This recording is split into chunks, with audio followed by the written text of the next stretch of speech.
Ko smo napovedali že uvodoma, bo zdaj sledila predstavitev najnovejše knjige Andreja Špraha.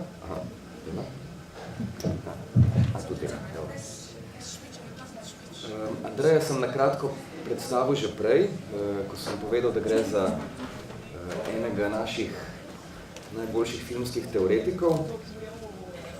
Andrej je svojo kariero filmskega teoretika oziroma pisca o filmu začel s knjigo Dokumentarni film in oblast, ki se ukvarja z propagandnim dokumentarnim filmom iz začetka 20. stoletja. Pred kratkim je po bistvu izdal kar serijo knjig. Mogoče ga poznate po knjigah Prizorišče odpora pa Vračanje realnosti, v katerih se je ukvarjal z najsodobnejšo filmsko produkcijo, dokumentarno in igrano, oziroma z nekim segmentom, ki se je ne samo Andreju zdaj najbolj zanimiv. Zdaj pa pred nami ta njegova najnovejša knjiga Neuklonljivost vizije s podnaslovom Politični dokumentarni film po drugi svetovni vojni. Knjiga je na voljo tudi v festivalski trgovinici, tako da si lahko tam kupite. Bi pa mogoče, Andrej, je začel kar z enim zelo preprostim vprašanjem, vezanim na ta podnaslov. Govoriš o političnem dokumentarnem filmu.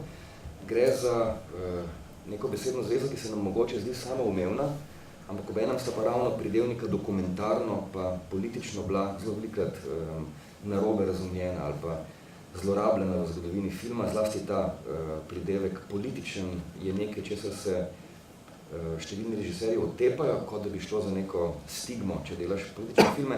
Pa me zanima, kako bi sam opredelil ta termin politični dokumentarni film, oziroma kako si ga opredelil v tej knjigi?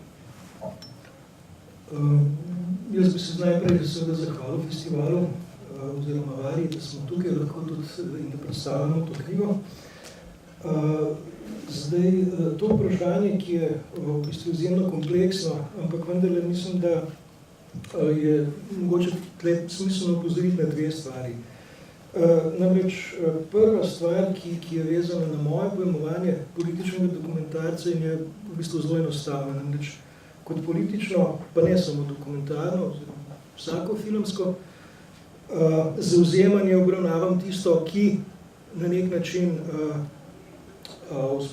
govori o razmerju zatiranih in zatiralcev. To se pravi, vsako umetnostno dejanje, ki se bodisi neposredno ukvarja s tem, da se postavi v vrste tistih, ki se temu zatiranju skušajo opreti, bodisi tistih, ki na to z filmskimi sredstvi opozarjajo in seveda tistih, ki na nek način tudi reflektirajo zgodovino oziroma razvoj dogodkov, če ne tako rečem, ki so pripeljali do take situacije, pojmujem kot politično zavzemanje.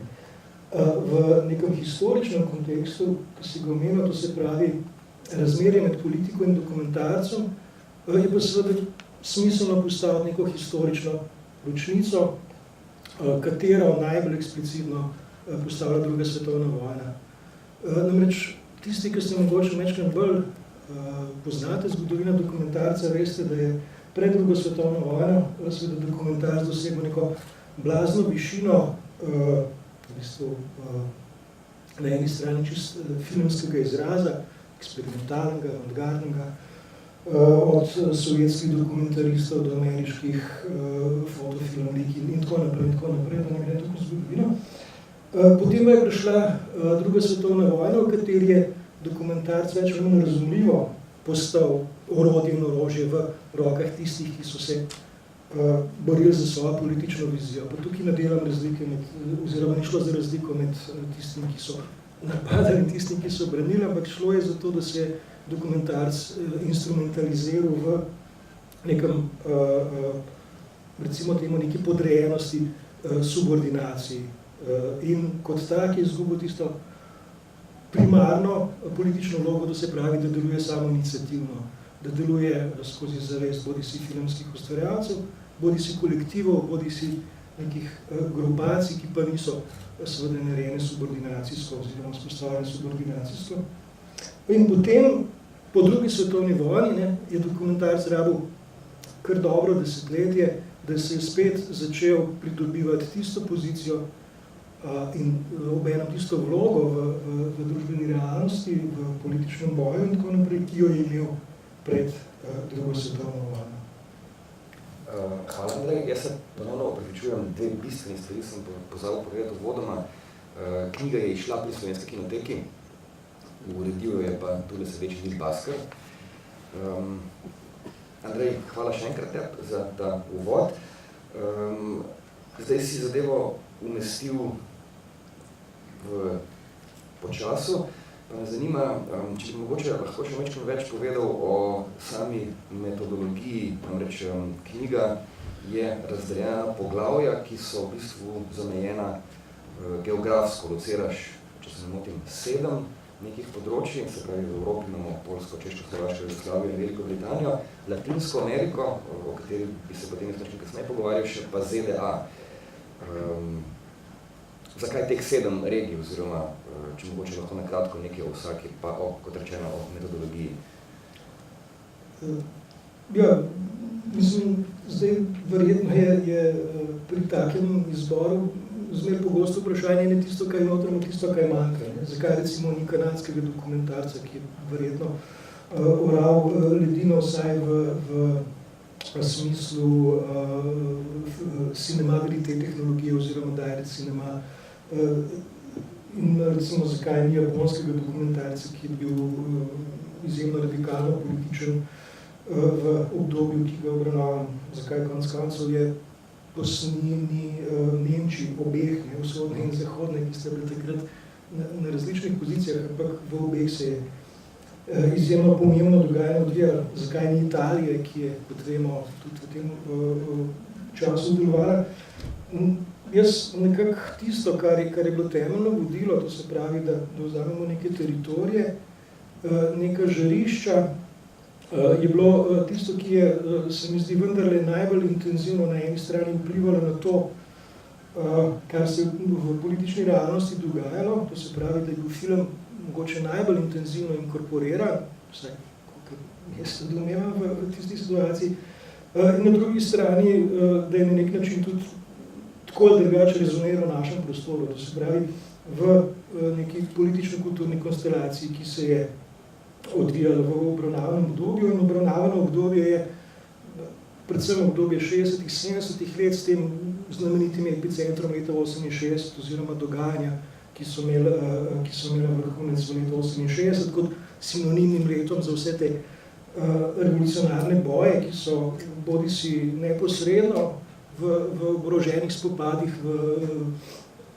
vojnih stanjih, bodisi čist v nekem recimo temu kritično-polemičnem, z nekim kritično-polemičnim tonom referirali situacijo družbene realnosti. In v teh teritorijih, če zdaj nastajem, je poleg tega, kar je, to se pravi, ne bom zdaj na pamet naštet, ampak mislim, da je Latinska Amerika, Združene države Amerike, Velika Britanija, Francija, potem pa kot recimo temu zahodna hemisfera in pa tisto, kar je mogoče še bistveno bolj prezrto bilo v tem, oziroma je še zmeri v sami zgodovini dokumentarnega filma, se pravi Evropski vzhod, kjer je znamenita poljska črna serija, v bistvu edina, kolikor je meni znano, edina enklava tega političnega dokumentarca, ki je poznana, priznana in prepoznana in konec koncev tudi reflektirana. Zraven pa se mi je zdaj najbolj samoumevno dodati Češko leta 68, ker vemo, da Češka leta 8, oziroma Češko-Slovaška, se upravičujem, leta 68 je pomenila sinonim oziroma kolaps vseh tistih upanj, ki so v območju za tako imenovano železno zaveso v 60-ih letih prišla do nekega razcveta, do neke pomladi oziroma do nekega upanja, ki so ga potem sovjetski oziroma tanki Varšavskega pakta brutalno pregazili. In tisto končno območje je pa seveda bivša Jugoslavija, konkretno v tem mojem primeru, kar sem mogoče prepozabil povedati, skušal sem se osredotočiti predvsem na neka šole gibanja, skratka na neko organizirano skupino filmske ustvarjalnosti, to je bil tudi en od momentov izbora, je znamenita Beograjska šola dokumentarnega filma, ki pa ravno tako v bistvu še čaka na nek način, da jo bojo ponovno prepoznali in postavili na zemljevid sodobnega dokumentarca tja, kamor absolutno sodi. Če se mogoče probava navezati na ta filmski program, ki smo ga pravkar videli, vsaj 2 filma sta bila dokumentarna, oziroma 2,5 bi jaz rekel. Zdaj si naštel skupne imenovalce teh gibanj, teh regij. A bi se dalo mogoče za latinoameriški politični dokumentarni film pa vendarle reči, da je na nek način unikaten v tem smislu, to je zdaj moja teza, lahko jo vržeš, ampak v tem smislu, da če govorimo o političnem dokumentarnem filmu, recimo o Beogradski šoli ali pa o teh drugih državah, je film v bistvu na nek način bil spremljevalec nekih revolucionarnih ali pa pol-revolucionarnih vren.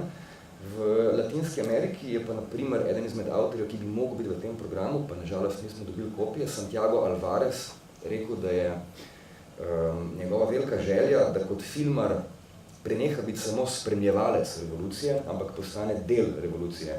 A bi se dalo mogoče reči, da je ravno to, ta specifika latinoameriškega filma, da ni šlo za filme, ki bi, kot rečeno, spremljali neke revolucije, odporniške boje, ampak so bili dobesedno integralni del teh vren in so jih tako razumeli in filmarji, in tisti, ki so jih producirali, in avtorji sami.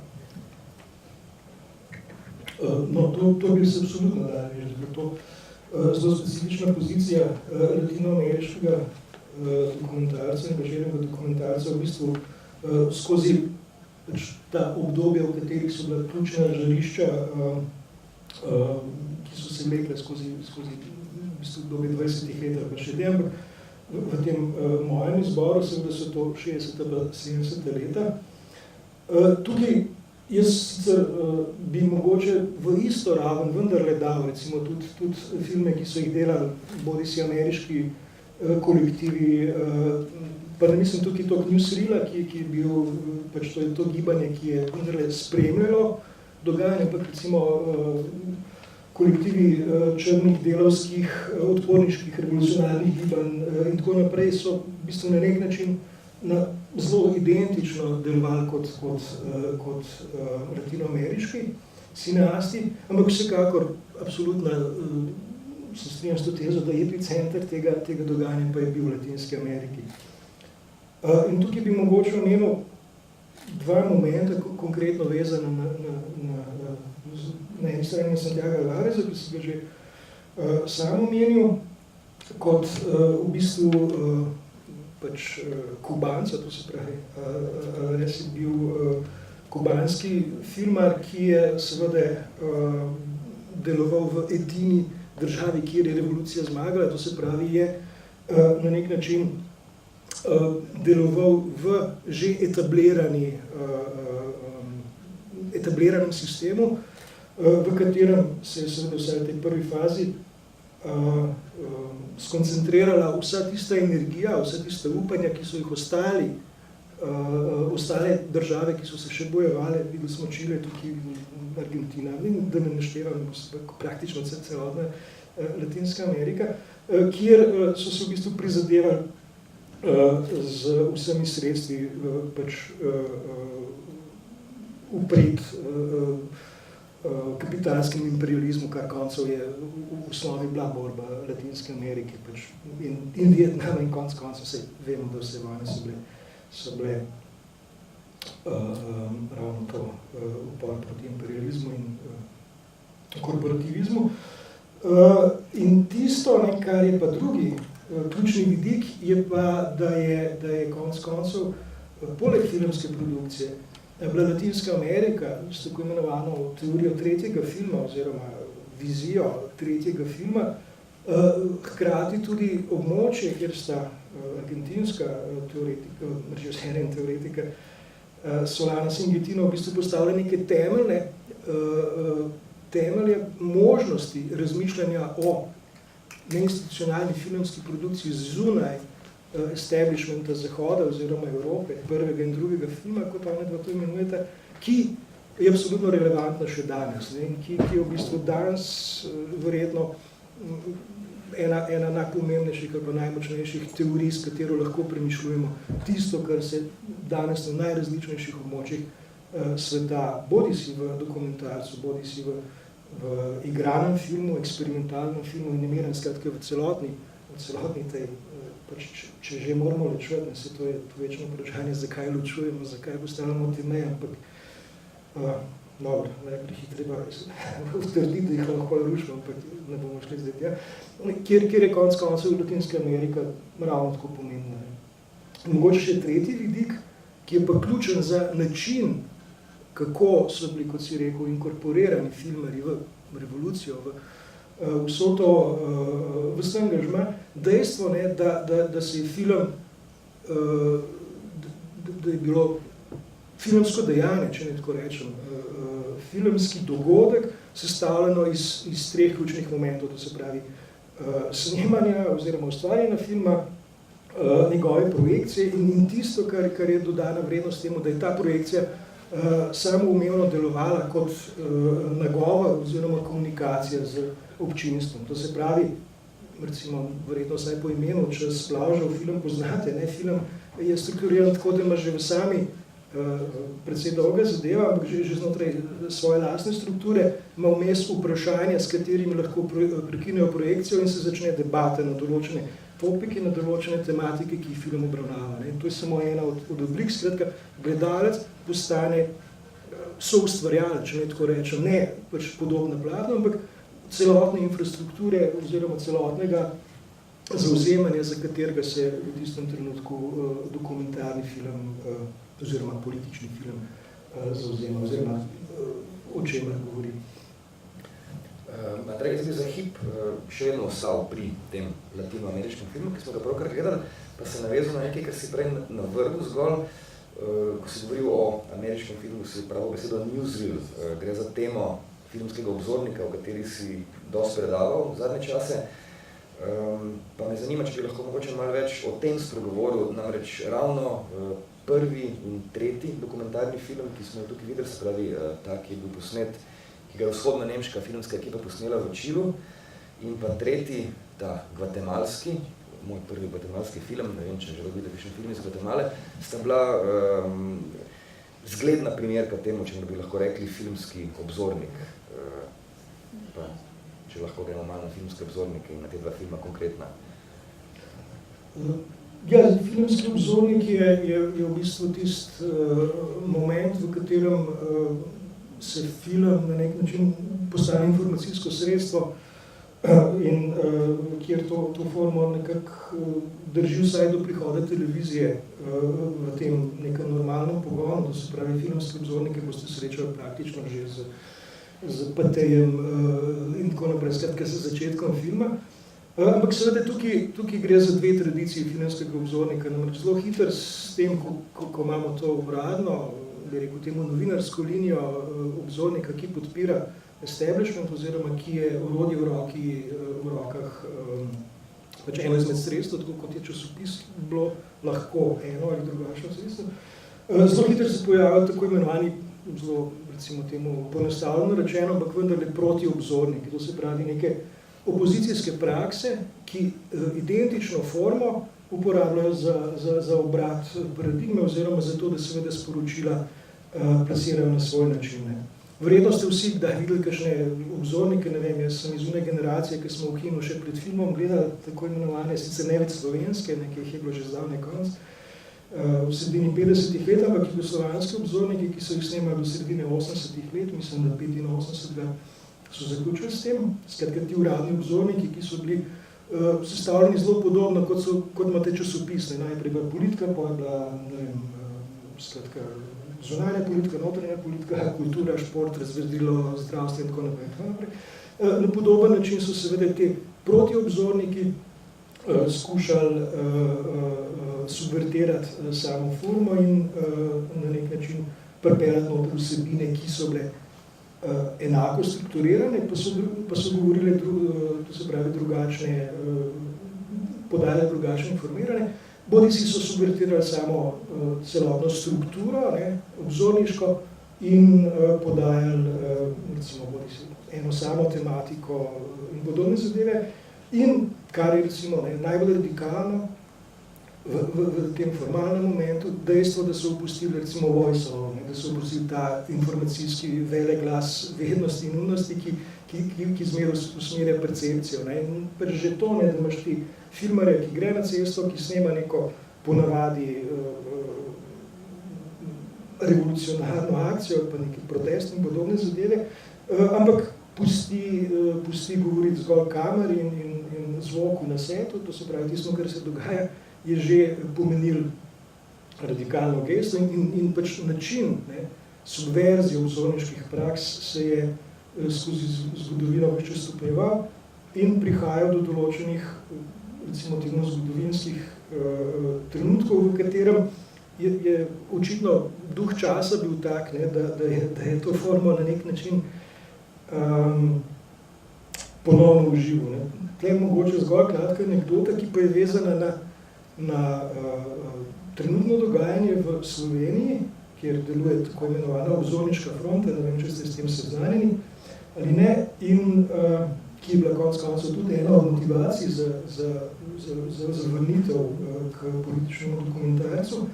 Ker smo pripravljali en tekst za nek tuj prevod v angleščino, je lektor vztrajal v tem, da ne smemo uporabljati termina newsreel, ker je to nekaj, kar ne obstaja več, kar pripada preteklosti in da je zdaj v angleški jezik uporablja druge, bolj opisne zadeve. Ne? In šele potem, ko smo mi razložili, kaj je dejansko na stvari, je pristal na to, da je tekst, ki ima tudi naslov, newsreel, konec koncev gre za film z naslovom Vzornik 55, ne? Da je lahko ta naslov ostal, no? Karikiram, ampak vendar, toliko daleč je prišlo do tega, da je sam termin na neki strani se skuša čist popolnoma predati zgodovini, filmski na drugi strani pa seveda zmeraj znova vznikne tam, pa mislim, da ne tam, ker bi ga najmanj pričakovali, ampak tam, kjer konec koncev mora vznikati, nekjer se mora pojaviti in pa nas se je pojavil seveda za to vizijo te tako imenovane ljudske vstaje, ki se je dogajala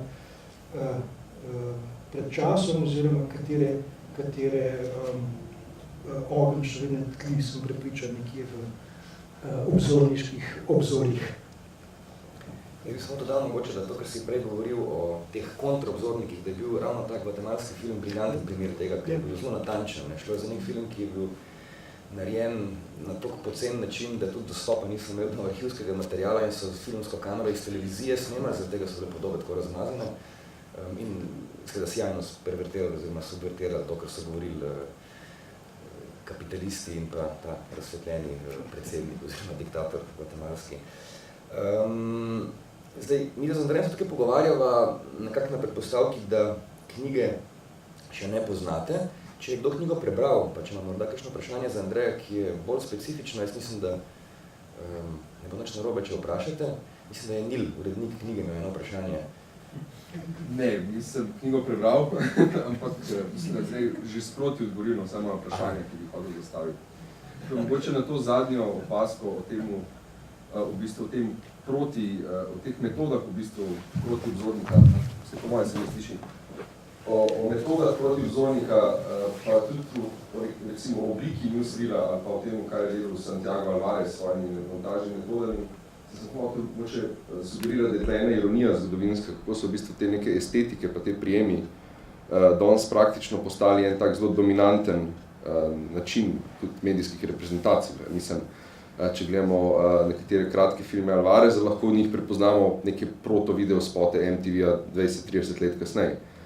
Skratka, pri tej zgodovini tega revolucionarnega filma je treba tudi upoštevati, kako se je na nek način v naslednjih letih nekatere te formalne njegove invencije postale del neke širše, bi rekel, medijske reprezentacije, načinov medijske reprezentacije in na tak način morda tudi komodificirane ali pa tudi politično neutralizirane. Skratka, in to se mi zdi, da se tudi vidi. Zdaj sicer krivično je reči, da je ta zadnji film, ki smo gledali, brazilski, nekaj reprezentativnega za nek kratki politični film danes, ampak se mi zdi, da to vrstne recimo pozicije izjavljanja v političnem filmu danes ali pa to vrstnih nekih metod skoraj ne moramo več srečati na neki širši ravni. Se mi zdi, da pač je neka politično izjavljanje danes veliko bolj fragmentirano, tudi ta neka kolektivna instanca ki jo imamo v to vrstnem revolucionarnem filmu, kjer vedno govori iz prvega glasa množine, je danes praktično izredno redka, recimo. Mogoče, če lahko komentiraš, kako se ti zdi, kakšna je perspektiva, recimo, to vrstnega filma? Za izjemo seveda raznih obzorniških iniciativ, ki obstajajo.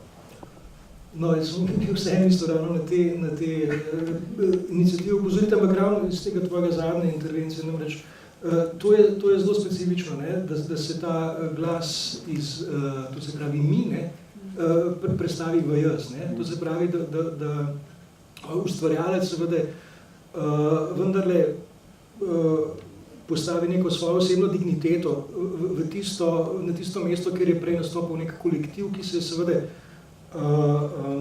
identificiral z nekim procesom družbenega boja, ki je bil, recimo temu, vendarle instrumentaliziran, ne, v smislu revolucionarnih kakršnihkoli delovanj. In v tem je dejansko ta individualizacija ena od oblik, ki kaže na to, da pa je ta individualna instanca na eni strani ta možnost, ne, v kateri se ohranja ta vizija Newsreaderja oziroma obzornika, na drugi strani pa seveda inkorporiranje takih mehanizmov, ki jih dokumentarni obzornik ni nikoli zares kot tak recimo uporabljal oziroma katerim se ni zatekal in jim seveda s tem podati legitimnost, da lahko funkcionirajo znotraj nekega obzorniškega formata. Kar se pa tiče komodifikacije, je pa seveda to ne ta igra Polcajo pa lopov. Zmer si pač je v bistvu, se mi zdi, tisti korak, ne, v katerem korak spredi, ne, so bad guys, ne, to se pravi tisti, ki orijo ledino, tisti, ki so na nek način avantgarde in tako naprej, ne, so pač tisti, ki verjamem, ne, večni optimist, bojo zmeri znova neke elemente filmske oziroma neke formalne rešitve oziroma neke naracije, pa ne narativne zdaj, skratka, iskali, eksperimentirali oblike, ki seveda vedoš, da bojo lahko nekoč postale poblagoljene, tako kako se ostalo, ampak vendarle, ki bodo seveda v referenci na preteklost, ampak da iskali in verjamem najde svoj unikaten izraz. Hvala, Andrej. In morda še kakšno vprašanje iz občinstva vezano na knjigo, če je kdo prebral, ali pa na filmski program? Ne. Andrej, imaš ti morda še kaj za dodati, oziroma se kaj pozabila vitalnega v zvezi s knjigo? Ne, jaz mislim, da itak je tukaj pač vrsta možnosti interpretacij, vrsta možnosti pogleda, tako da mislim, da so lepo tudi v povezavi z... No, mogoče še en element, ki je bil vezan na ta kontimalski film, te zadeve, ne. Prav ta moment kompiliranja, ne, na eni strani je ključen, na drugi strani je pa skozi to metodo kompilacije zelo pogosto vzpostavljena neka povezava z zgodovino, ne, neka ta relacija. In na drugi strani, ne, da je politični dokumentarc zelo pogosto dokumentarski tudi reflektira samega sebe. Ne. In tukaj smo zelo blizu, ne, potem nekem formam filmskega eseja, ki jih smo rekli obzornike, se jih smo pustili ob strani. Skratka, da je tukaj, ne, v vseh, v večini, ne, ta moment refleksije izjemno prisoten. Ne. Tako da, če boste, ne vem, nekoč, ko boste naleteli na kakšen tak eklatanten primer tega dokumentarca, boste videli, koliko izjemno veliko substancije noter, poleg te neposredne, recimo temu, angažirane politične agende, ampak kako reflektira bodi si samo filmsko zgodovino in seveda politično zgodovino nasploh. To bi samo jaz še zapovedati, ostalo pa mislim, da smo kar želačen počast. Dobro, Andrej, še enkrat najlepša hvala. Hvala za povabilo, hvala, da ste zdaj.